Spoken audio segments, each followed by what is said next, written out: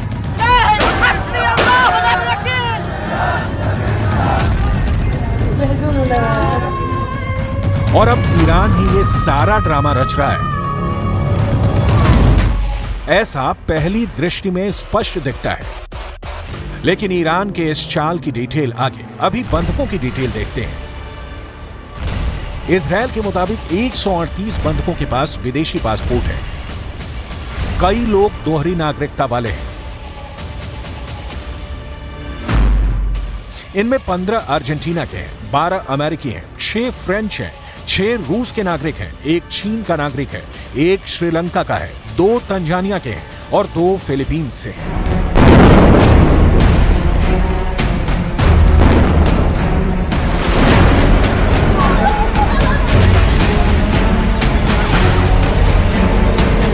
Hamas ने Israel से दोहरी नागरिकता वाले 50 बंधकों को छोड़ने के बदले ईंधन सप्लाई की मांग की, लेकिन इजरायल ने इस प्रस्ताव को बिल्कुल ठुकरा दिया। इजरायल ने साफ कहा कि जब तक सभी बंधकों की रिहाई नहीं होगी तब तक ईंधन सप्लाई की अनुमति नहीं दी जाएगी। इस बीच हमास का प्रतिनिधिमंडल मॉस्को पहुंचता है और वहां से ईरान का एक बयान आता है कि जब तक 6000 फिलिस्तीन कैदियों को नहीं छोड़ा जाएगा तब तक सभी बंधकों की रिहाई नहीं होगी। देखते हैं इसके बाद इजरायल का रुख क्या होता है।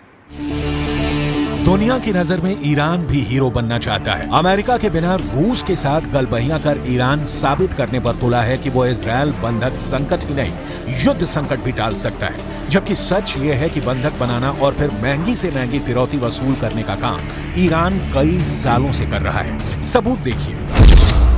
हमास के आतंकवादी सभी को मार सकते थे, लेकिन नहीं मारा, क्योंकि हमास बंधकों को हथियार की तरह इस्तेमाल करना चाह रहा था। हमास को पता था कि इसके बाद इजरायल गाजा को धुआं-धुआं कर देगा और तब बंधक उसके बहुत काम के होंगे। और तो और हमास के बंधक बनाने की योजना ईरान की तरह ही दिखाई देती है।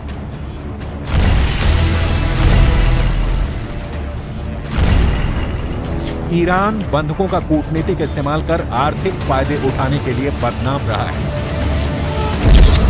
साल 1979 में अमेरिकी दूतावास में धावा बोलकर 52 अमेरिकियों को बंदी बना लिया गया। ईरान ने करीब 1.25 साल तक इन्हें अपनी हिरासत में रखने के बाद अमेरिका से $8 अरब लेकर इन्हें रिहा किया।